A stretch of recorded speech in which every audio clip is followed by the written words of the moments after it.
We've got breaking news out of Major League Baseball. Angels third baseman Anthony Rendon set to undergo season-ending wrist surgery. That procedure will take place early next week. Rendon injured his right wrist during Tuesday's loss to the Dodgers. It's been a relatively disappointing season for the All-Star infielder. He batted just .228 with 5 homers and 24 RBIs. This is the second straight year that Rendon will undergo season-ending surgery. As you take a look at some of the highest paid players in all of baseball, and Rendon is on that list. His average annual value sitting at $35 million. Another guy on that list at $35 million, former teammate Steven Strasburg. Max Scherzer, of course, topping the list at 43.3. All right, for more on this news, let's welcome in CBS Sports MLB writer Matt Snyder. Matt, first I'll get your reaction to this news. Obviously not great news for Rendon, not great news for the Angels either. Yeah, I think it's a total bummer. The Angels are, when they're right, which earlier in the season we saw it, they're not right now, but when they're right, they're one of the more fun teams in baseball to watch. I think we all had visions of maybe seeing Mike Trout and Shohei Ohtani going deep into October and thought about how fun that might be to see it. And things are just kind of falling off the rails here. They're now 5 games out of the third wild card spot, 30-35.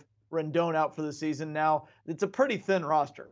So when you have somebody like Trout go down or Ohtani go down or Rendon go down, it really, really impacts them in a major way, probably a lot more than some team like the Mets or the Yankees, for example, if they lost one of their key players. So it's a tough blow for the Angels to absorb. They don't really have the depth to absorb it. And tough blow for anybody who likes watching Rendon play. And I'm on that list. It's a bummer. Okay, so now you mentioned the roster is thin. So what do they do at third base? Well, I mean, there's some shuffling that can be done. They've got, David Fletcher, who they could move around the infield.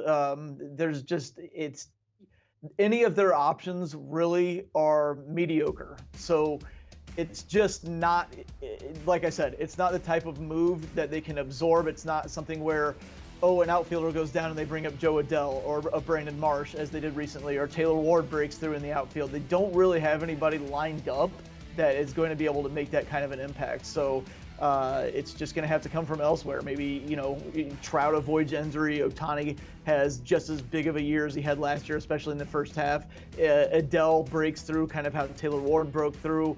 Ward comes back from injury. It's going to have to be something there, but at third base, they're not really going to get much. And Matt, I mean, looking at the next 4 years of this contract, I mean, it's $36 million this year, then $38 through the 2026 season before he becomes UFA.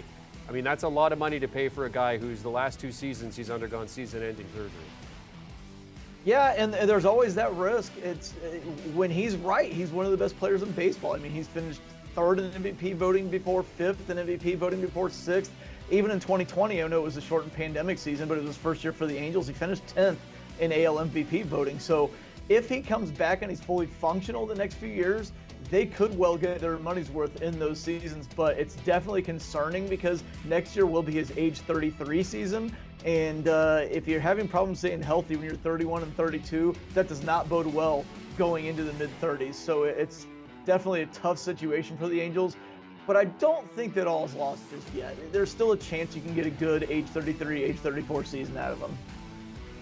Nationals got some stick for signing Strasburg over Rendon after they won the World Series. At this point, I mean, when you look at it, Matt, it's 6 of one, half a dozen of the other, based on the way that both players have struggled to stay in the lineups. Yeah, total coincidence. We know about Strasburg's arm injuries going back to the start of his career. He's had a few. Remember, we had the Tommy John surgery, and then this much ballyhooed shut down the next season. So there was always that risk, but there's always a risk with every pitcher's arm. And with Rendon, he had one season where he was kind of battered up a little bit for the Nationals, but otherwise he was pretty durable. I mean, he only played 80 games in one of the seasons, but otherwise 136 was his low for the Nationals in a full season. So kind of hard to see it coming there. Just kind of bad luck for the Angels, bad luck for Rendon, a coincidence with Strasburg both going down. But also it makes you appreciate how everything came together for that 2019 Nationals team there, with Juan Soto being so good at so young, Scherzer, Strasburg, Patrick Corbin, who's actually kind of fallen apart for the Nationals ever since then. They had kind of rode those 3 aces in the playoffs. Adam Eaton, that's probably the last good year he had. A lot of stuff just really came together for the Nationals that year, and I guess this is a reminder. Okay, Matt, you said it earlier. I mean, not all hope is lost. If I'm an Angels fan, Yeah. give me the silver lining here. Give me some hope. Oh man, I'm in on Rendon's contract. I kind of feel like all hope is lost for the Angels. Let's just say that he really hasn't played that well this year overall, and he hasn't played the full season. He's been hurt when he's played, and they were 27-17 not too long ago. So I guess we'll say they're capable of playing that well without him being at his best. So maybe they start playing like that again. Did that work? Was that good enough? Yes, that works. That Okay. works. CBS Sports MLB writer Matt Snyder joining us to discuss bad news for the Angels here as Anthony Rendon, third baseman, out for the year with season-ending surgery. By the way, they are playing the second game of a 5-game series versus the Mariners.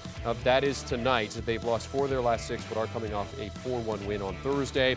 As you take a look at some of the other big games that are setting up this weekend, of course, the big one, Yankees at the Blue Jays. That series kicking off in Toronto. The Yankees basically have the AL East locked up. They can lock it up further if they win this series against Toronto. Big series for the Marlins and the Mets as well. Mets, one of 3 teams that have won 40 games so far this season. And the Guardians playing at Dodger Stadium for the first time since 2014. That series gets underway at 10:10 Eastern Time tonight. Do you want a sports network that delivers everything that matters about the game? The highlights, the picks, the instant analysis, no yelling, no fake debates, no politics. Hit the subscribe button and never miss a moment.